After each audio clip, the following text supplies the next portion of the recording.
Hello again, everyone. I'm Larry Hamilton. Welcome to my YouTube painting channel. Thank you for watching. Today we're going to do a couple of watercolor paintings today. One a sunrise and one a sunset. These images came from a recent trip my family took to the Smoky Mountains. And so I thought it would be a perfect time to kind of try to demonstrate the foggy nature of some of these scenes and trying to make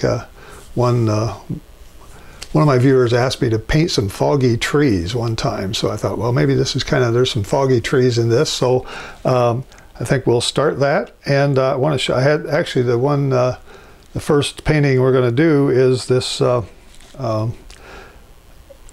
a sunrise, and so I want to go over to my computer and show you how I got this image, because I had to create it from two different images. I had to use a wide angle view and a narrow angle. So with that said, let me get over there to the computer and I'll take you through that very quickly, and we'll come back here and start the painting. Okay, here I am at my computer now, and I want to show you the images that I started with. And I just noticed that one of my source images got changed on me here. Let me get it fixed. There we go. This is the my first image I started with, a nice wide angle shot. We were in the parking lot of a restaurant. We were ready to have breakfast on a sun was rising over the Smoky Mountains, and so I took this view and I looked at it and I said, that's a nice painting, but it's really too wide. So I took another snapshot of zeroing in on this old barn. There's a little barn there, it's hard to see, but I zoomed in and got this photo as my second photo, and I said, that looks pretty nice, except I got this roadway in front of it, which I didn't really want. So let me show you what I did. I cropped the roadway out and made a new image with this one I started with. So now I have the barn with no roadway in front of it, but I don't have the mountains in the background. So I went back to my original photo that I started with, and I said, what if I crop the top of that off and just use the top third of it? So there is the image I used for my combined photo. And then by putting those two together, I end up with this image. It has the sun and the sunrise, the mountains in the distance, the fogginess coming up to the trees, and the barn in the foreground, and no roadway in the picture. So some artists, I guess, call this like a Frankenstein painting, where you put together parts of multiple photographs and create a whole new painting out of it. So that's what I've done here. So then I use that for my grid, and there's my here's my grid. So I use that for my 11 by 14 layout, so that I can get a nice representation on the paper. I also did a value map, which is not something I always try to do this. Sometimes I don't do a value map, but for this this case I'm actually doing it. And then also I have a sketch, as you will know that I always do. So let's see what the sketch looks like. Here is the sketch. So I want to show you all those, and we will get started. Now I want to go back to my easel and go through the paints and the brushes, and we will get going on this painting. So hold on a second. Okay, so today's going to be a little fun. I'm going to try to do a couple of interesting paintings. One is a sunrise, one's a sunset. As I said, we're painting on 11 by 14 watercolor paper, and I'll show you my paints and brushes here, which I've shown you before, but I'll just go through them again quickly for someone that may not have been here before. Have my Sterling Edwards palette here with my Sterling Edwards brush set, which I have a 1.5 inch and a 1 inch bristle brush, which is different than most watercolor brushes, but I like that for some of the effects I can get. Have a couple of flats. I have a 1 inch flat and a 1/2 inch flat. Again, these are Sterling Edwards design brushes. I have 3 rounds here. I have a number 12, a number 8, and a number 4. Again, these are a sort of a composite type of, they're not totally bristle, but they're not a soft type of bristle that you would get on other types of watercolor brushes. They have a lot of strength to them, and they have a lot of I don't know, their stiffness, I guess. So they act a little bit like bristle, but they're not totally that way. Then I have a script liner here that I use. And then I have a couple more brushes here that I may or may not use. These are Trekell, from Trekell. They're mop brushes, quill mop brushes. I have a number 2 and a 0, and I have about 3 others over here. I don't know if I'll use some of those or any of those. I don't know for sure, but we'll see. But I have those available if I need them. Okay, let me go over the paints very quickly here. These are My Mary Blue transparent watercolors. And I have here neutral tint, blue cyan, ultramarine blue, permanent violet bluish. I have crimson lake, primary red magenta, cadmium red. I have burnt sienna, raw sienna, and yellow ochre. I have here cupric green. I have sap green, limon yellow, and primary yellow. My browns, I have a burnt umber, a still to grain brown, and an Auvergne orange. And then I have a couple other paint colors over here. I have a titanium white, and I have a lamp black. I rarely use those, but I may use them some today, I don't know. And I have a couple other colors I've been experimenting with here, a cerulean blue and a cadmium orange. So that is the list of paints and my brushes. And as you know, I have a setup here that basically lets me put my painting in the lower right corner, or my palette in the lower right corner, and then I can zoom in on my painting surface here and get it myself out of the picture and get it over here to this side. So I have my sketch on here. I want to make sure I'm zoomed in so you can see all of that. All right. So I think we're ready to go. I've erased some of these, some of the marks on here, so I don't want to have too much graphite showing through when I get done. So sometimes I touch it up a little bit, take off a little more of this, so by the time I get done, you hardly can see the sketch at all here. But if you want the sketch, it's out on my website. There's links below this video to go get it and print it off and use it as your sketching template. Okay, so let's get going. I'm going to start with I think I'm going to just use this number 12 round here that I've got, and I'm not going to wet the paper here. I'm just going to sort of wet it as I need it, and try to see if I can get more of these interesting soft shapes. I want there's a lot of soft edges in this painting. So in the sky, I did a little bit of practice earlier to see if I could get some of this nice color in here that I want. I'm using this permanent red magenta as one of the colors that I want to use. And I'm going to mix my neutral tint with that and try to get some of the colors in the sky. So if you can see what I'm putting on my palette here, I've got neutral tint. It's a dark gray, and I've got this permanent red magenta. So up here in the sky, there's an area here that's basically the sun. I want to leave that pretty much white if I can. And so I'm going to just come in and try to put this magenta in here. There's some areas that just sort of come in here like this and kind of go like that. It's a little bit more red than it needs to be, but I'm going to just pop in this neutral tint over the top of it, leaving some room down here for my mountain range, and just sort of mix them together here. And so I'm using wet on dry primarily because I'm painting on vertical surface here, which, as you know, can cause some runniness and some difficulties from time to time. You've seen me have troubles with some of this stuff from time to time, I'm sure. So I just want to kind of, this is cool, I want to kind of keep it cool, keep these things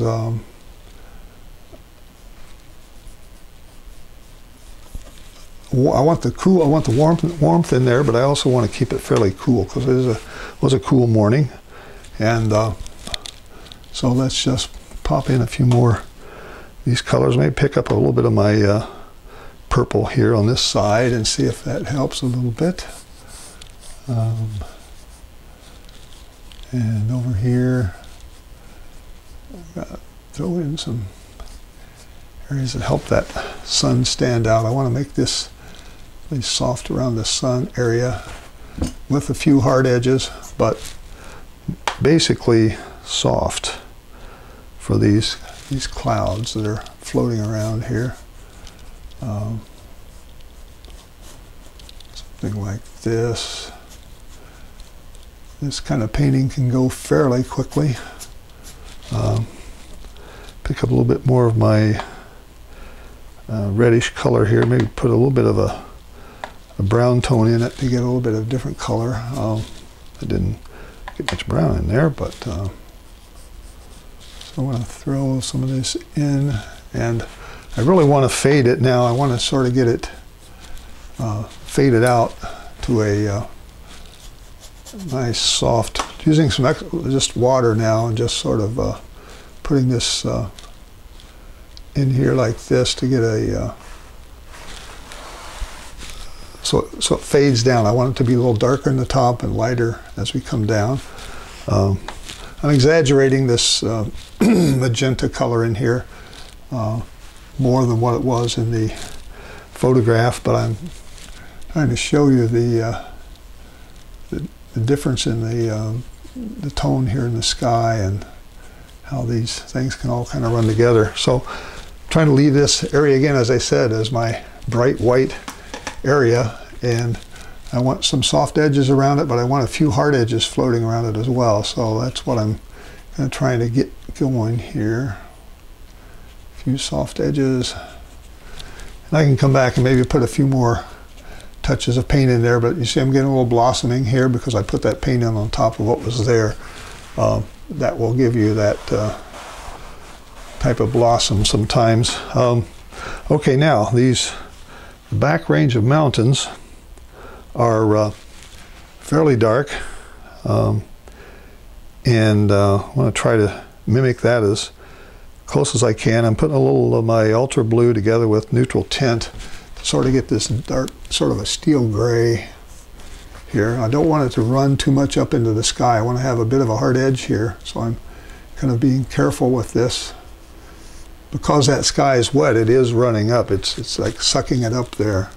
So maybe I'll leave just a light, very light white line there, barrier, to keep the paint from too much of it getting sucked up. Again, I can come back and redo that if I want to make it more hard edge, which I may do after a bit, but right now I left this fairly dry. This is I left some edges here so that I could put this darker color in. Now, making it darker than it really is, and I'm sure you know the reason for that, because it dries probably 20 to 30% lighter than it starts out. So I want this to have just a bit of a nice soft edge down here as it comes down to the bottom. I want it to sort of fade into this row of trees and stuff that's down here. So I want to get this smoky effect. And you do that with just adding a lot of water in here and letting it sort of blend soft edges together. Create the soft edges. If you don't have a soft edge, just a lot of water right in here. Okay, so that's the top of that mountain range back there. I'm going to continue on over here with it, since I have nice dry paper on this right side, because I didn't really wet it too much over there. Dr. C joining from San Antonio, welcome.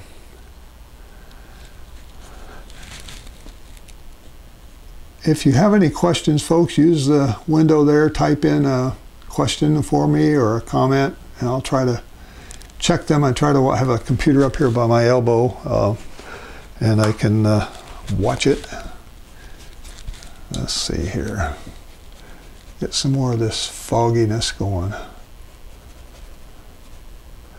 See, when I put that in, I got a really hard edge right there, which is almost too hard to make this wash blend like I want to. So these brushes, these Sterling Edwards brushes, have enough of a rough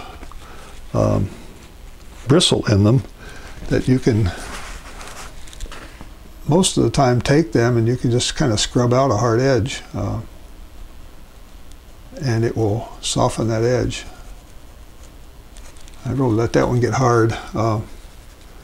When you do it, you don't have to make it quite so hard. But it does show a layer of fog and fogginess there that's above this tree line, which is really all I want to show in here.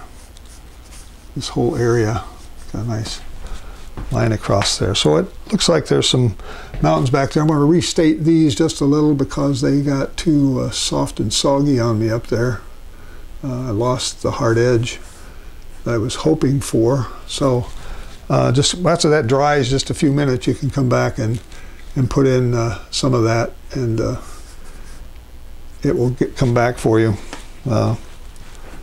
And just soften this edge a little bit more down here if I can.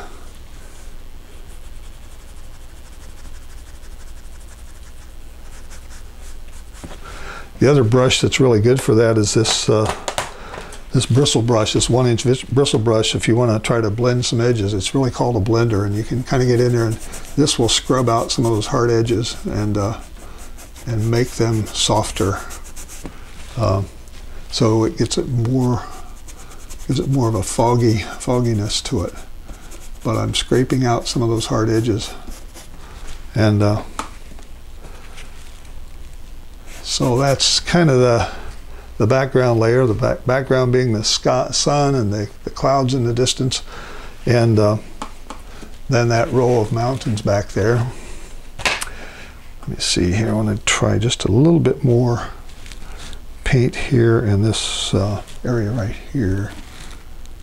Looks like it's a little bit lost some of what I wanted to have in there. Just put a little top on it, come down with some clear water.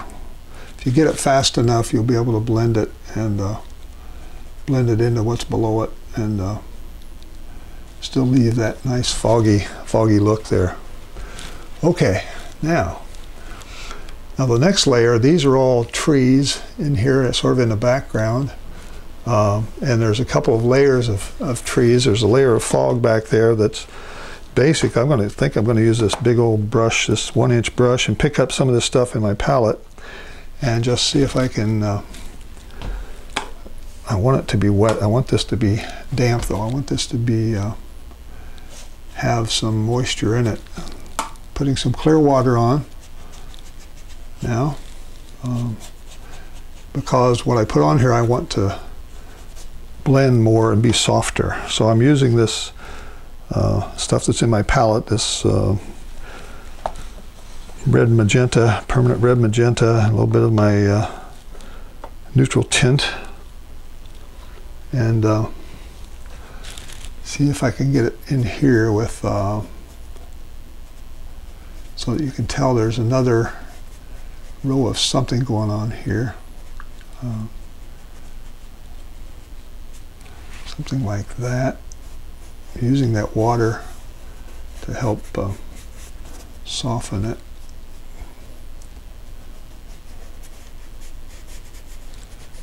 Put some of this out there, and I want that to be softer. So clear water, wipe the brush out, clear water, and just come back and soften that top edge back there, and it just sort of all blends together. You can't hardly see the difference. But as I come down now, I want these trees to start showing up in here, and I'm going to still use my gray, use my neutral tint, and come across here like this, down like that.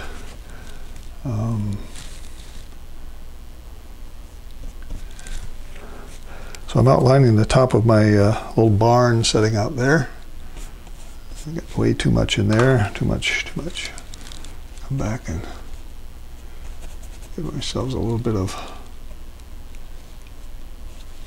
because this paper's dry, I can outline that barn and let that water just sort of, it stops where the paper's dry right here, and I can pick it up with my paper towel and still leave the nice edge for that barn. And over here on the left side, it's just more of the same here, pretty much. A little more water in there than I've got. A lot of gray in this painting, although I did put that primary red magenta in there to warm it up a little bit. This goes all the way down to the grass line down here, so I'm just going to pull this all down, leave some of that area. This is coming down and goes across, more black, maybe put a little blue in here, change the color a little bit. I've got trees here I'm going to load on top of this, but the grass line is here, and just going to throw this all in.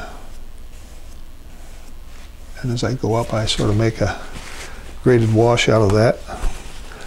A little darker at the bottom than at the top it should be.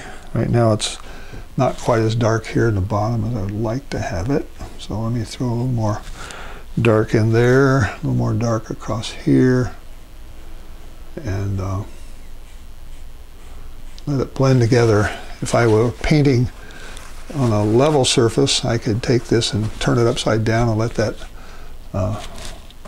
paint run back into it. But with the way I'm painting here, I have to sort of make allowances for the fact that I'm painting in an upright position. Now these are some of the trees that are in this background here. I'm going to just kind of go across here and make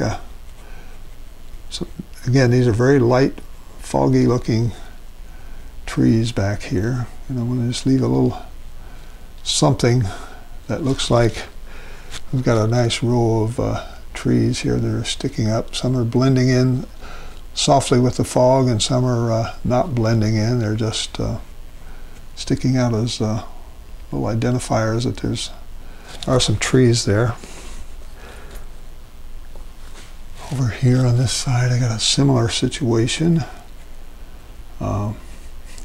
So far, this is all neutral tint and permanent magenta, folks. And I'm making these little marks that make it look like there's trees in the background by taking this bristle brush and just sort of stamping on them. And take some more water at the bottom and help run it across here to blend it into the fogginess and the foggy mist in the foreground. Something like that. And then I have, even down here, I have another set of trees that sort of come in this area. So I'm just putting in some dark values here that help me identify the bushes and the trees and things that are going out there. So this is all the misty stuff that is kind of fun to do. And it's really somewhat nondescript. You can't say I'm doing anything wrong here because you really don't have a lot to go on. It's just however this all blends together and how it looks in the overall fogginess of these trees is what I'm trying to exhibit here, demonstrate for you.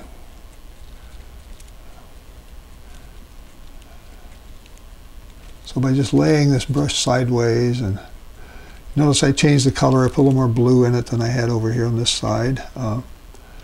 But I want to keep going over this way and put in some more trees, and just some of them are more distinct than others.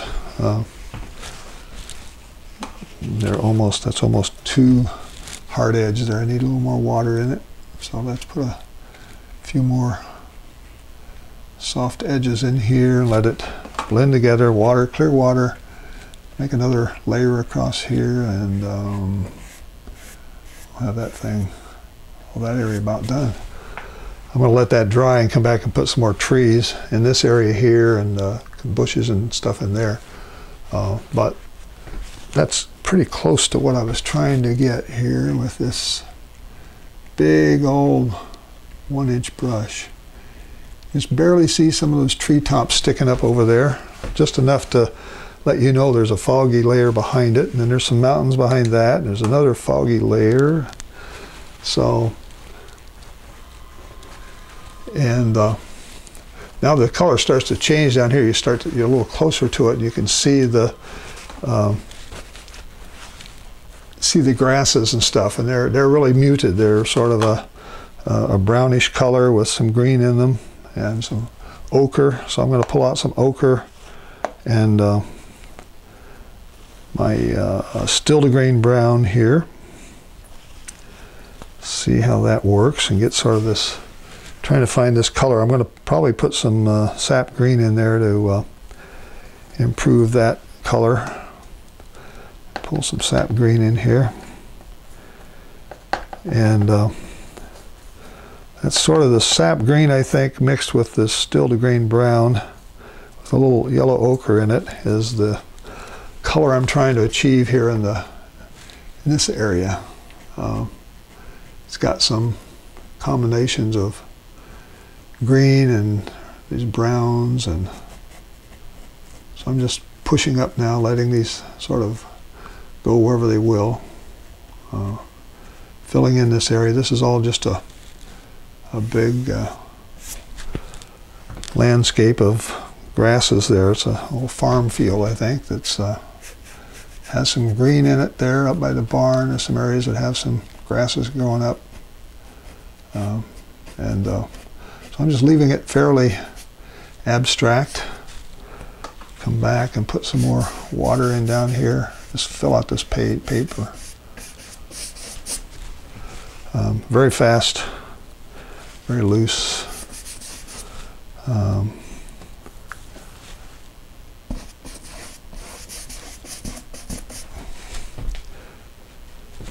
So that's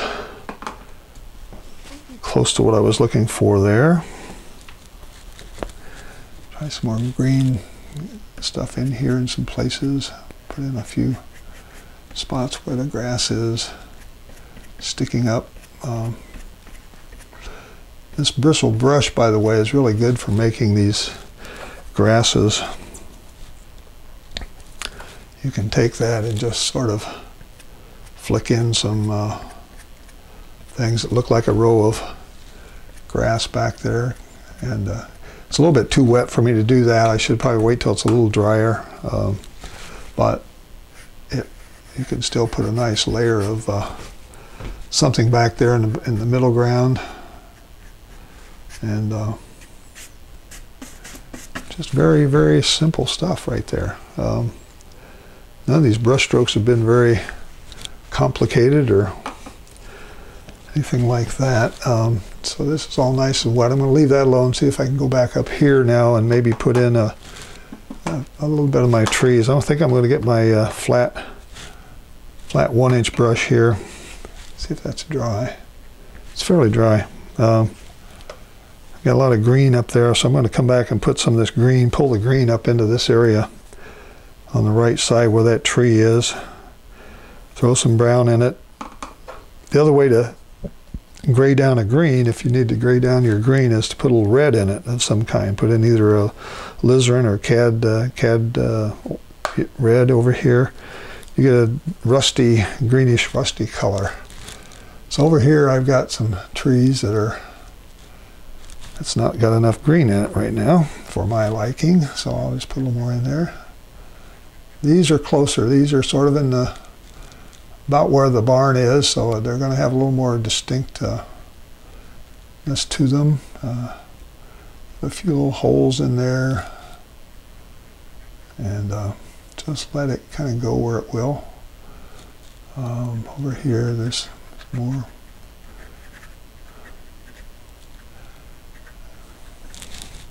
It might be a little browner over here, I don't know.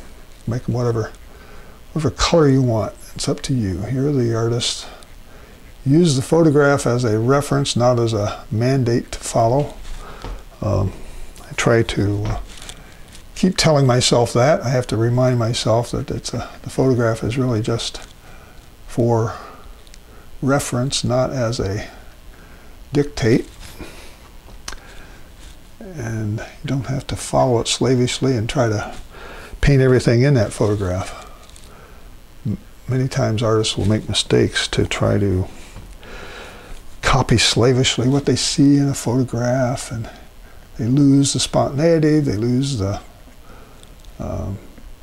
abstractness, and you don't have to do that. You just have to tell the viewer that that's a tree out there, and this sort of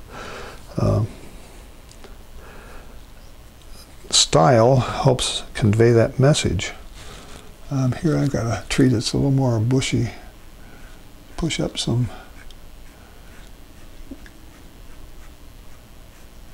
It's a little more reddish. So in keeping with my value map up there, I want to try to keep this a little darker if I can. Have it come over and touch these other trees that are going to be a little darker. Put a few more dark shapes here in the bottom that gives some shadow in there. Again, we don't have to put a whole lot in it to say what it is. It looks pretty much like a tree. It can't really be much else. And you let the viewer fill it in for you. That's kind of what abstract painting is all about. Another little trick, I can use my sharp-edged razor here to put in a little tree trunk back in here. I got the water just about right, so that you can see where I scrape out the painting, scrape out the color. And if the water's too dry, if the paper's too dry, nothing will happen. If it's too wet, it'll cover back in over itself and make a black line. And if the paper is just right, it will scrape out a nice little white line there for you. So that's what I try to do. Over here I've got a tree that I'm going to just sort of extend up and put a bunch of little fine branches in this thing up here. Probably should do this with a rigger, but I'm using my number 4 round. Put a few in here, maybe a couple other things coming up to join that together, and maybe there's a little bit of a dark color here. I'll make sure this looks like a tree over here and has a couple of branches sticking out. It's a little more, it's not as foggy as it really was in the photograph. It was really kind of foggy even over here by these trees, but I want to put some color in it. I want to bring it out so you can see what this is. A lot of the rest of this is just some flowers and some bushes and things on the foreground down here. Let me get into this barn now and see if I can make it stand out. It's really dark, so I'm going to pick up my blues, a little bit of my gray. That's going to give me a brown. I'm sorry. Pick up some of my brown with my blue. Will give me a gray. And I'm going to try to make it darker, darker, darker. Throw a little of my neutral tint in there. That'll darken it up. So this little thing up here is just almost black in its appearance. So I'm going to try to keep it as realistic as I can. By using different angles of the brush, you can get different looks on this thing.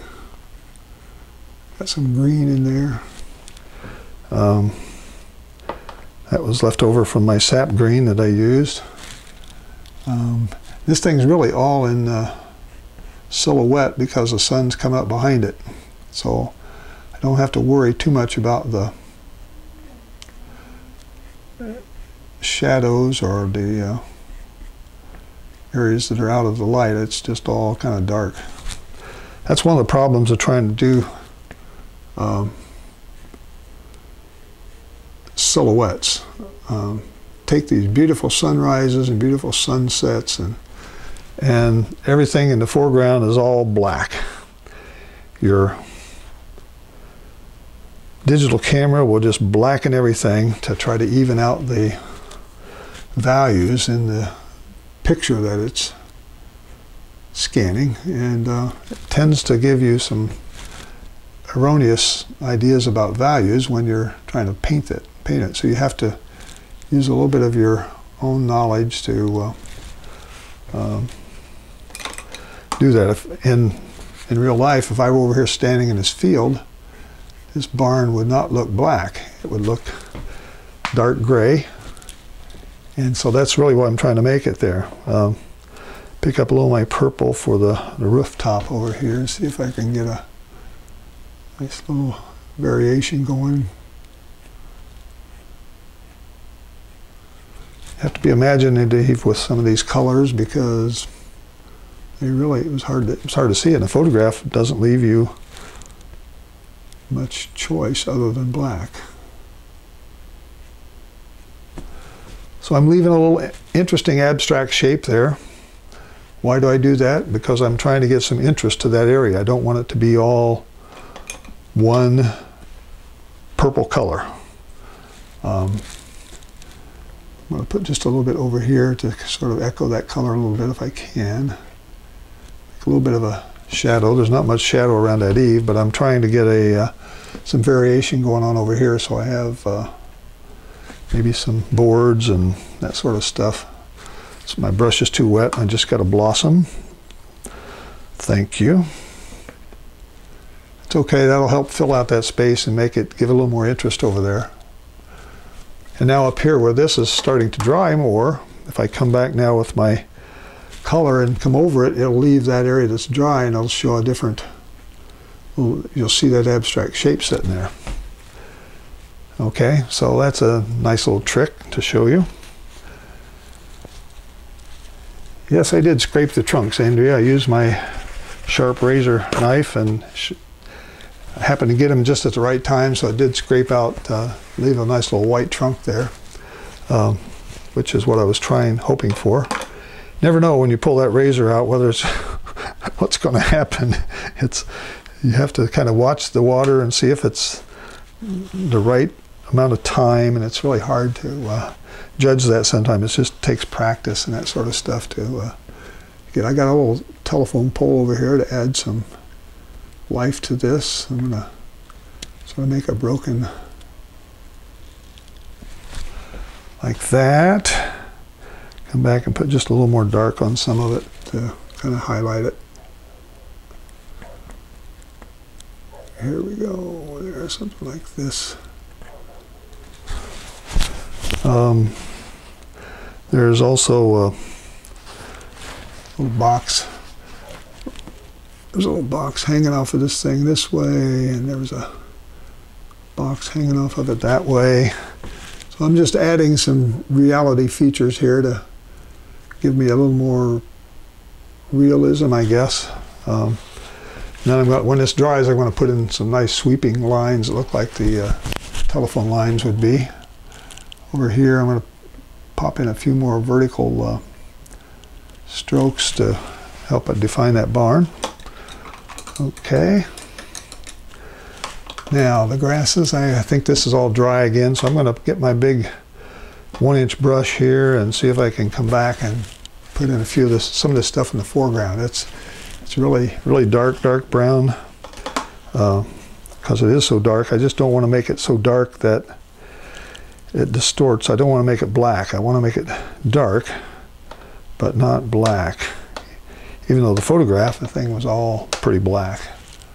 And I've got some, where's my other brush? I've got some other grasses and things here. There's kind of sitting in the background, not background, they're just sort of, go back here and put in a few of these things.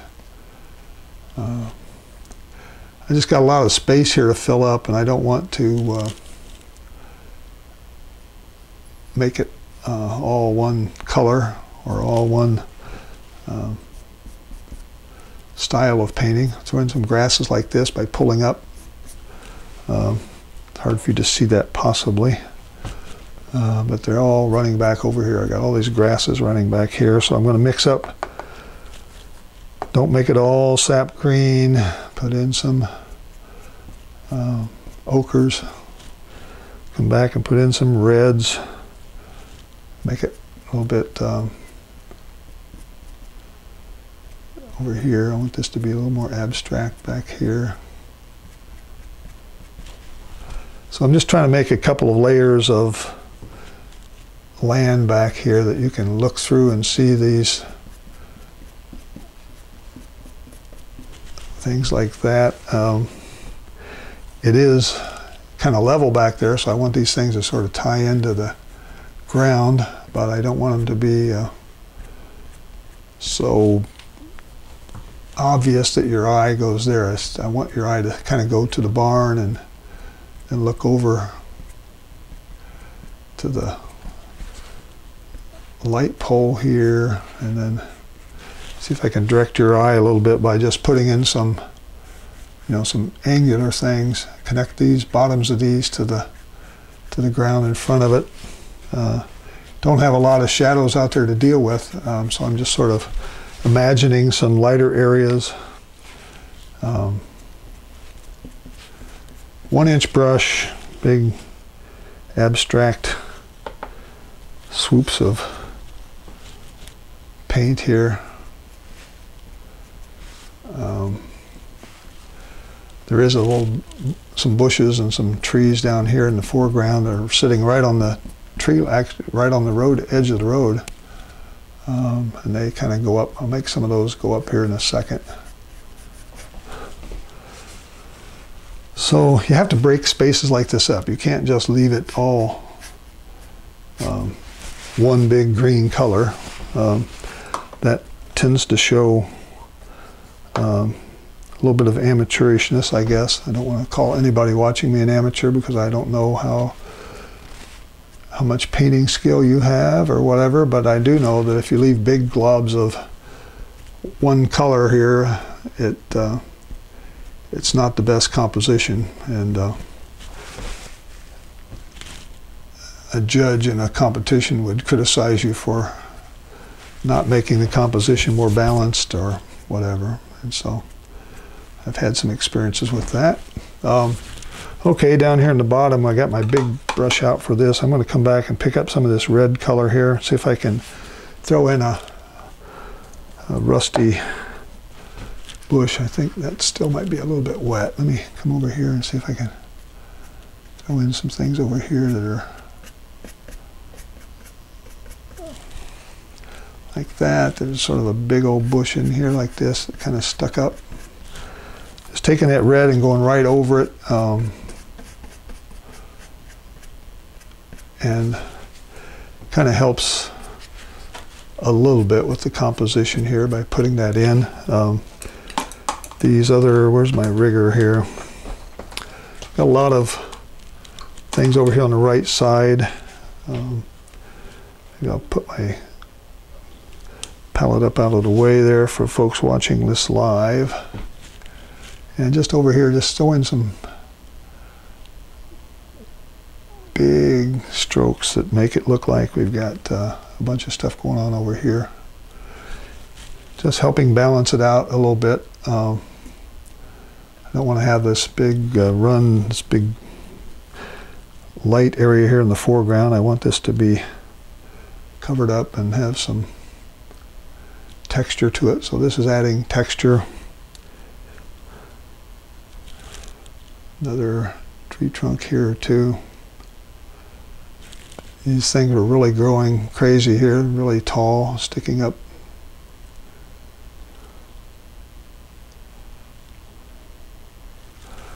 Like that. You've seen me do this before, get my brush out and get it loaded with paint and just sort of splatter in. Splattering is a lot of fun. Just don't want to do too much of it. You just want to try to control it a little bit. So it helps that look like it's a dirty surface. And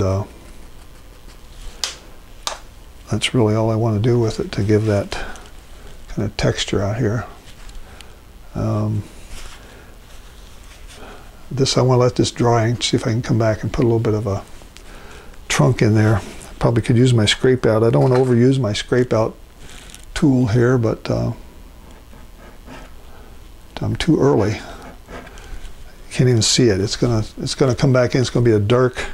Maybe that's okay. I'm gonna see how that works. I did scrape out a little bit, but other areas that are not yet are still too wet. It's going to fill back in and make some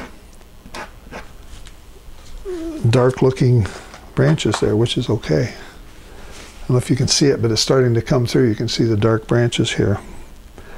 Bottom of these should be darker.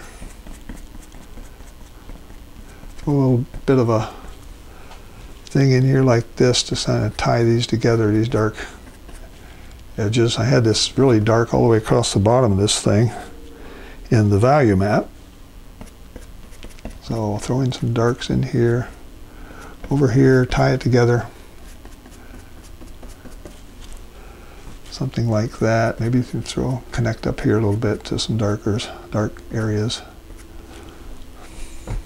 All right, I don't need to do much more there. I do want to come back and put in this line, this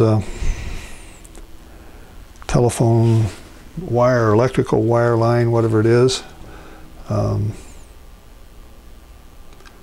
Get this out of the way. Okay, I think that's looking pretty decent. I have a line that's, make sure I got enough paint in here to kind of go this way. Like that, I got one kind of coming down this way, and got another swoops all the way across like that, and continues on over here somewhere. There's another thing coming off like that. So it's just kind of adding some details here. I'll maybe put a couple things in this barn to look like there might be a door or something over here. I don't know. If there is, I couldn't see it in the photograph, but if I could do anything to improve the abstract shapes or to add a little more realism to it, that's what I'm going to do. Over here there were some vertical boards. I'll just throw a few things like this in, and even over here we could put a few in. All right, I don't want to overdo it. I think I'm going to step back, take my palette off, take my palette off, and take a look at that and see what it looks like from a distance here. Step back. Okay, that's pretty close to what I wanted. Might be just a little dark here on the top edge. That might be a little bit too dark, but it does have some hard edges and show those mountains in the distance, which is really what I was trying to do. That was the whole reason for my combination of these two photographs in what's called a Frankenstein painting. So I'll just throw in my name here really quickly, and we'll call this painting done.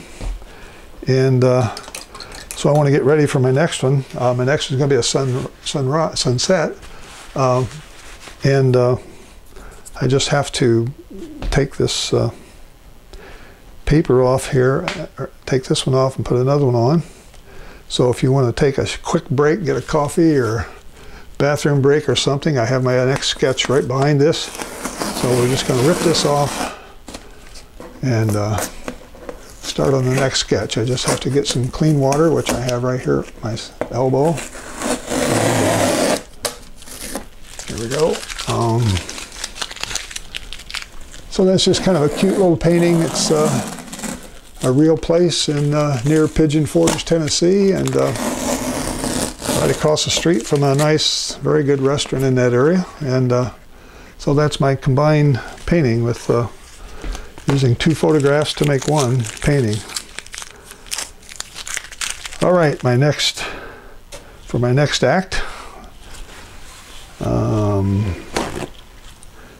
clean out my palette. I've got another container of water here that's clean. So I'm going to pull that up, clean out my palette, and get going on this. This may go faster. I don't know what only took about 50 minutes for that painting, so hopefully we'll do the next one in 50 minutes or less, and we'll have two nice paintings here to work from. This really doesn't have much in it other than the sky and the sunset and a part of a cabin that was right next to the cabin that we stayed in, and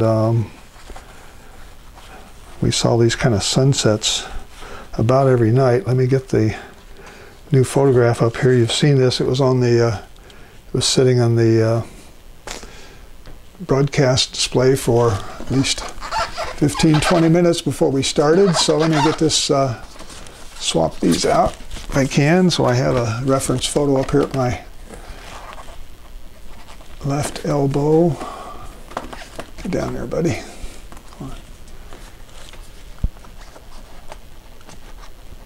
There it is.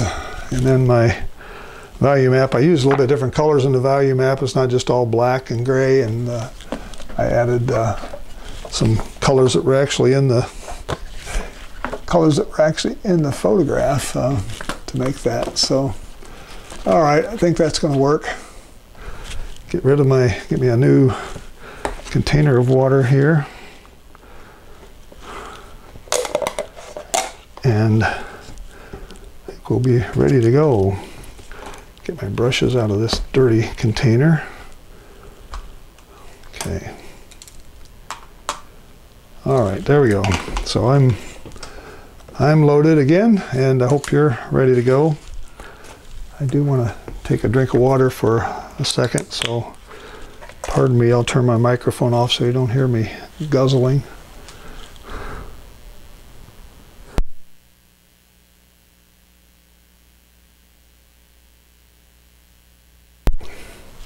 Okay.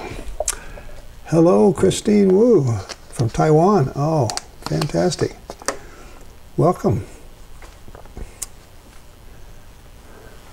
Okay, Andrea, this thing will be recorded. You can come back and look at it later, and then I also re-edit the videos and put out a complete revised copy out on my YouTube channel in about 2 or 3 days, including a time-lapse version that takes you through this in, I don't know, about 3-4 times as fast as it takes me to paint it. So that's will be available.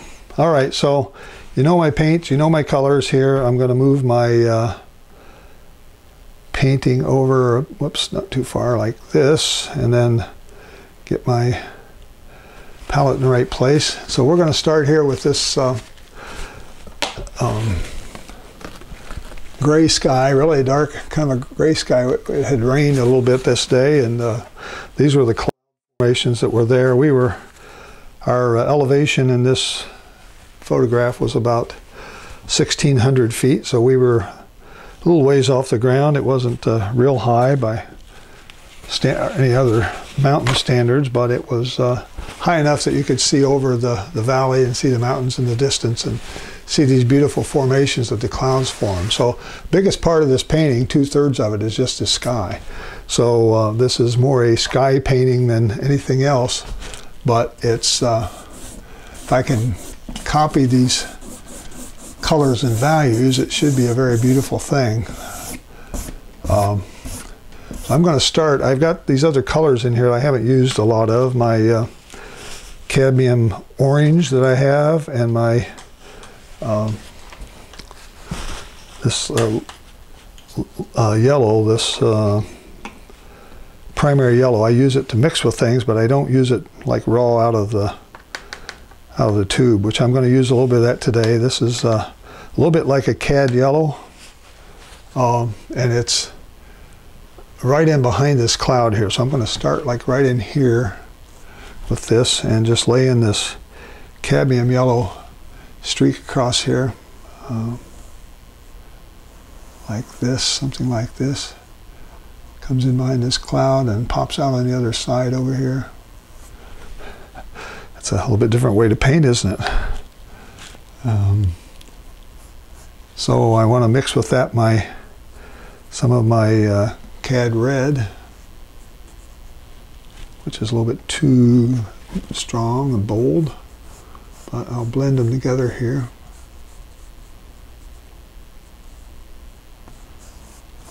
Like that, even a little cat orange here. Throw some of that in.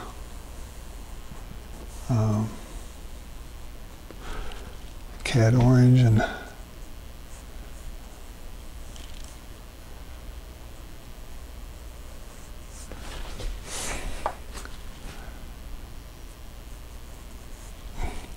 so I'm doing wet on dry, trying to control the water content, and trying to control the edges a little bit so they're not so hard. I don't want really hard edges in most of this. I want it to sort of blend upward and change the colors a little bit.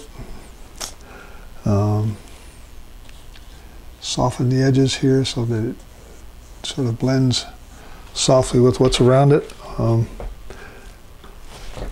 So you can see the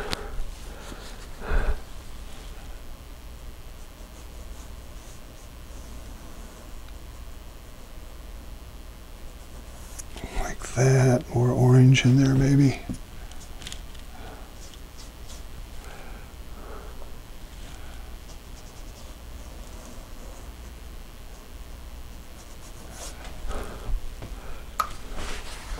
Getting some running over here, let's fix that. You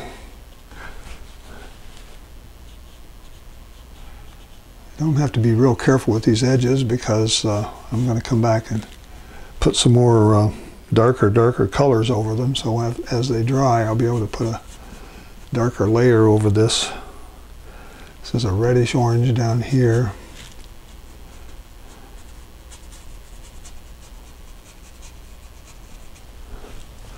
So let's just sort of soften these edges again with clear water, so they don't stand out too much. This cloud formation in front of it. More yellow over here to sort of balance that out.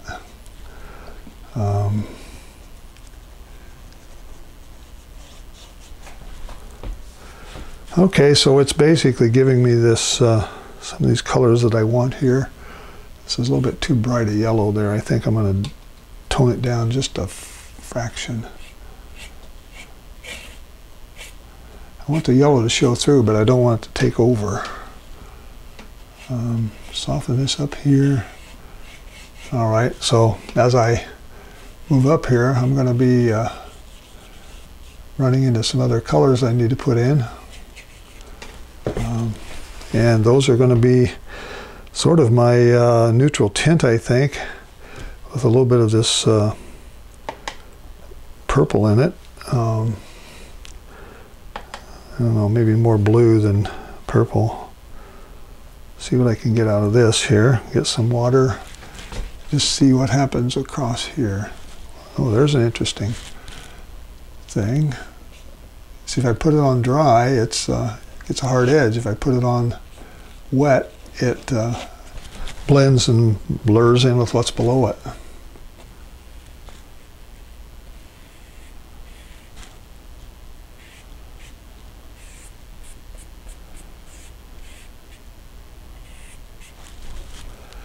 So I'm getting some interesting shapes here. I've got a little yellow that's going to go in there, orange.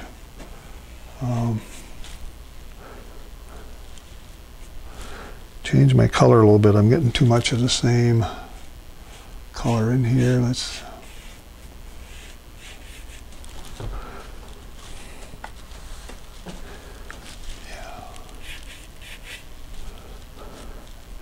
This brush is almost too small for what I'm trying to do here. I probably need to get my bigger brushes out and try to put some of this in.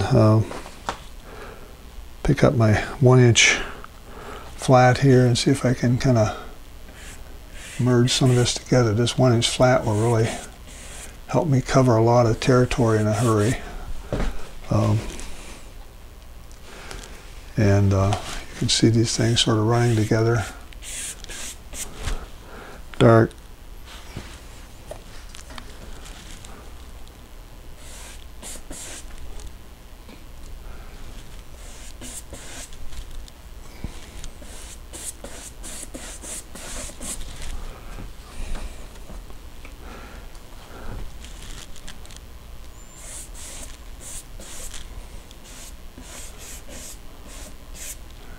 Get a few white streaks in there, lighter streaks if you can. And even down below here, we're getting in some darker colors. A bit of this value here.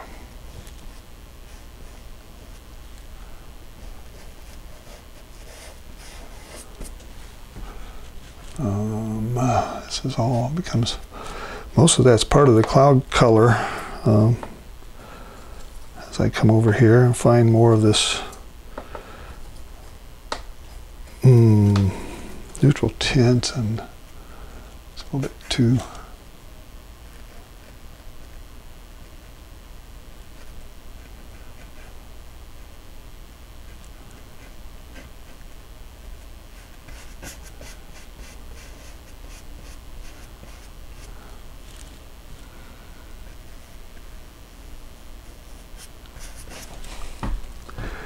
So what I'm painting there is the cloud.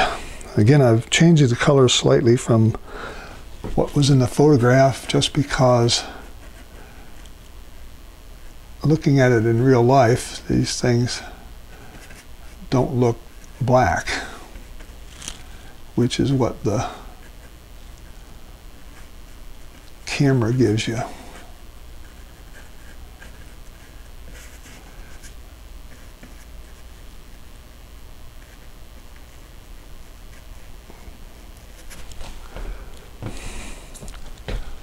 Almost too wispy in some areas. I'm trying to get that right feel to it.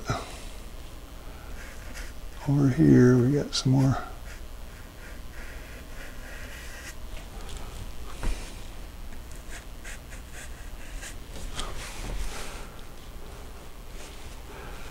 So that's the big old cloud sticking up there. So I want to try to make sure I've got the colors in here that represent that cloud.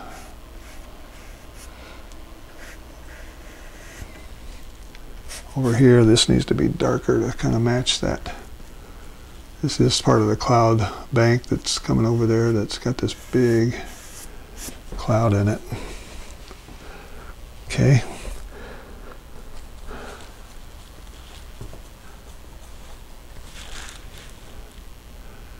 I'm going to have to let that dry a little bit. It's too wet in there too. I can put in a few more shadow-like forms in here so it looks like there's more of a cloud type surface, curves and that sort of thing. But up here it's still, I mean the upper left side, it's still way too light. So let me go back and get some more of my dark colors here, and boom, there you go. There's a dark color for you. I want that to be almost the same color coming down here with a few exceptions.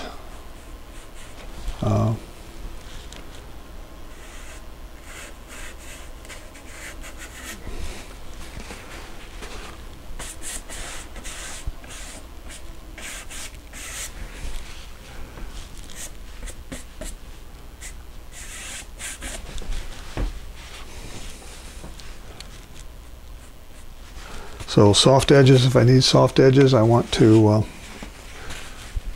come up here and just kind of tickle the edge of this and let it blend with what's underneath it. Over here, some more soft edges.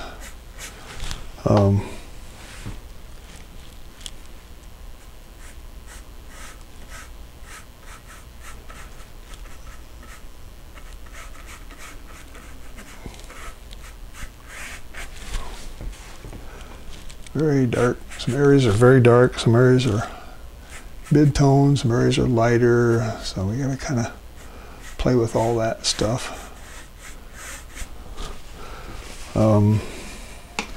In here I've got another set of my orange color that I want to throw back in here a little bit. See if I can pull that up a little bit here. There we go. Over here we got some more orange and yellow, bright colors.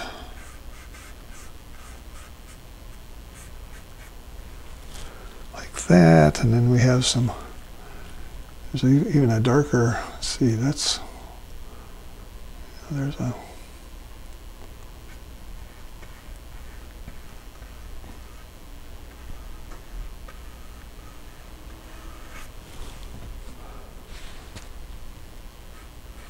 soft bottom edge, leave a little bit of a hard edge there at the top. Come down here and put in some more orange and yellow. These are basically a lot of horizontal clouds that are getting really lit up by the sun as it's going down. Over here, the same kind of thing.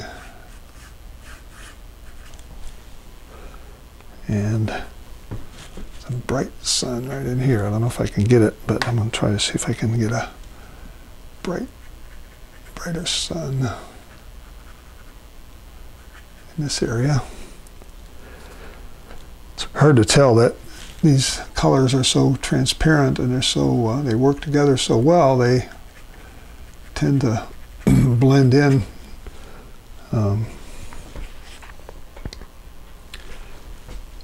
In areas where you prefer to have them more distinct. All right, so I've got some different, whole lot of different colors in there. Left some white in there. And I can come back and restate some of those. I got some really dark shapes down here in the bottom, much darker than anything on the painting so far. So I'm going to get a lot more of my neutral tint, and we're going to start down here with a row of mountains.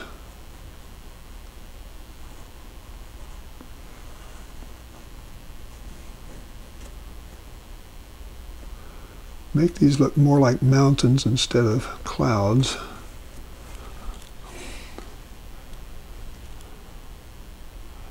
Because they are coming in here like this, going to outline the building. The building is about as dark as these clouds are.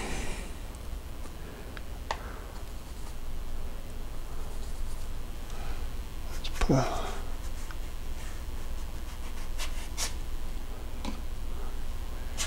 throw in the water and it all lightens up.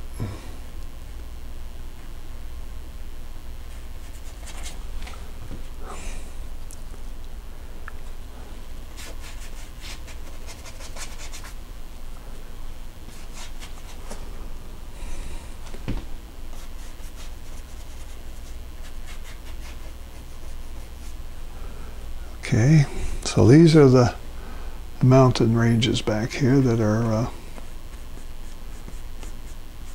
have the clouds behind them, and they sort of join in with this building over here in terms of their value. I'm going to change the color a little bit, I think, and add some of the maybe some of the brownish color that's in there. Get this neutral tint working with my burnt umber here. See what I get. It's going to be more reflective of the building, this cabin here that's in silhouette.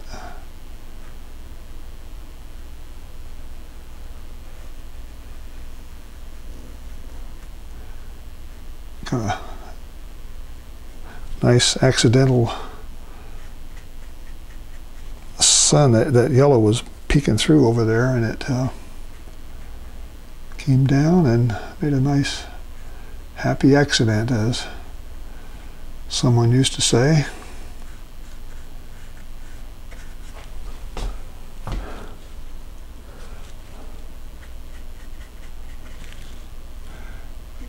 This photograph, this is just all black in here.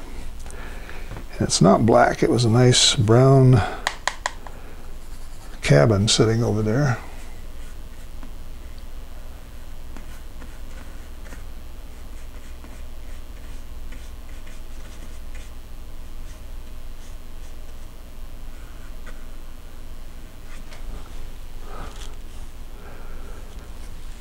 And so I'm pulling out some of the colors that were in that cabin now and just kind of throwing them in here to help let you know that is a cabin. It's not some mistaken piece of painting there.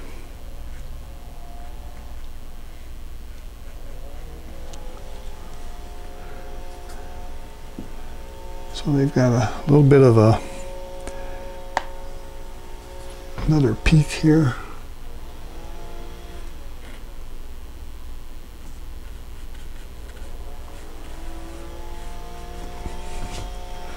So I'll just leave it like that, leave that little highlight in there. It was absolutely nothing impossible to see that in the photograph, but since I was there, took the photograph, I know kind of what I was looking at, so I'm going to just leave it like that, throw a few dark areas here, and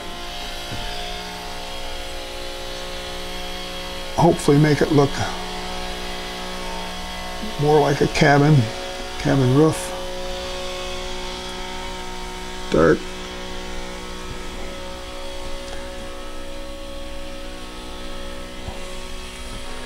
And I'll let that set like that, like I did before, and come back and hit it again, and I'll have another little abstract shape in there that I want to create. About done with this, folks. Not too much left here to do. I think while I got this, I'm going to just throw a little bit of paint in here for the windows and say this is had some lights on in here.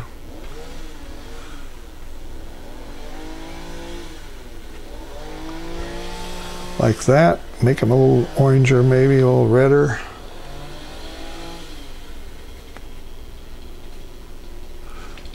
Okay.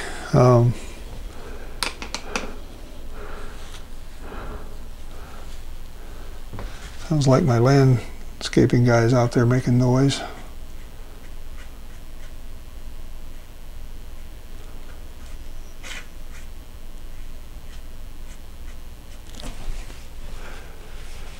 Okay, there's a little section of mountain that comes through here that's gotten lost in the shuffle. It kind of comes from here, it connects to here, and I think it's mountain. I'm going to call it a mountain anyway. Join it down with this other one here and make it sort of stand out up there.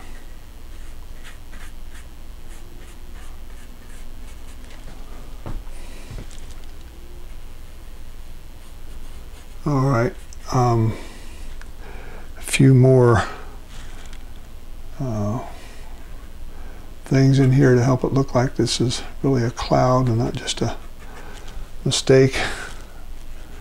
Hopefully that'll do it. A few more things coming in like this. We have some of these little light clouds in the distance. Have a few floating around back here somewhere. Just little wispy things sitting there. A couple of them up here. And maybe, let's see here.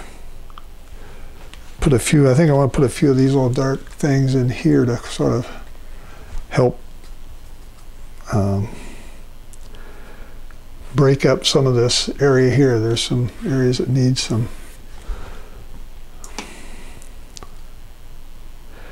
breaking up. I don't like to see that big one color that goes all the way across there. That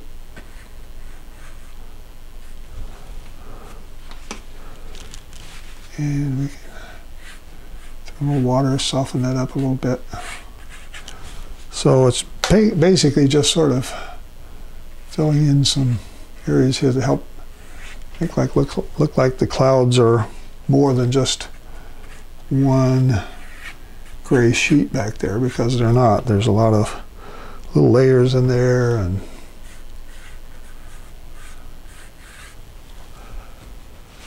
shadows. What I'm really not showing you here is in these kind of shadows, when the sun is setting, a lot of the shadows are behind the cloud or over the clouds. So you put a cloud in and you got a shadow above it because the sun is it's going up generally. All right, don't want to do too much of that. I'll get overdosed on that. All right, softer edges, lighten it up just a little. A few little wispy things out there. Okay, that I think is going to be it. I just noticed an area that I think this cloud needs to have a little more definition up in here, because it doesn't quite look like exactly like a cloud. I'm going to come back and put in a few things to tie this together. It's kind of the way these clouds kind of connected together and left some trails to the other sections of these clouds like that. Maybe darken this all down just a little more even.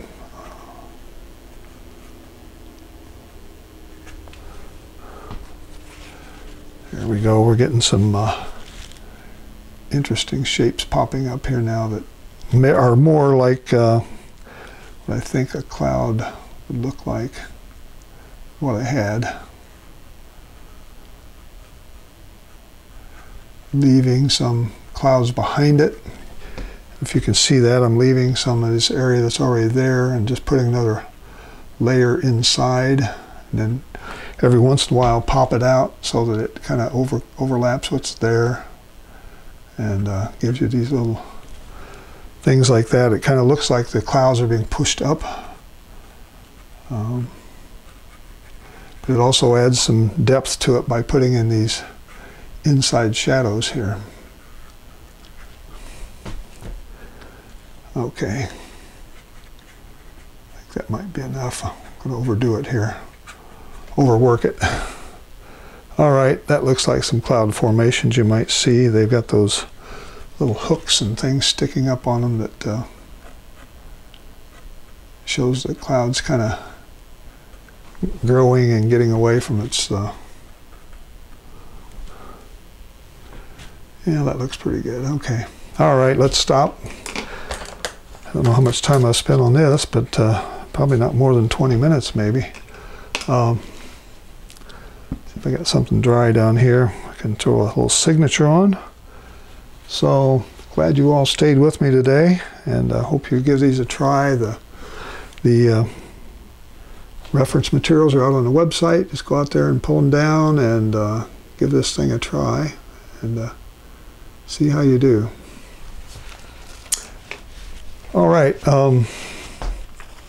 with that said, I'm going to take off my palette, move over here and zoom back and say, hope you like these little paintings, and one's a sunset, one's a sunrise, and I think I'm going to stop with that. I might do a few more things to touch up here, but pretty much that's the extent of it. So if you can kind of copy those images that I have on my website, you can give it a try. Be sure to check out my website, check out my Facebook page, and you know, recommend me to your friends. Have some other folks follow in, share my videos if you would, and maybe I can get a few new subscribers out of it. So I also have some products in my in the video there. There's some links for things that I use, some of my materials, my paints and my brushes. If you're interested in any of those, go to those links and check them out. And with that being said, I think I'll say that's enough for today. Until I see you again, this is Larry Hamilton saying so long for now. Bye-bye.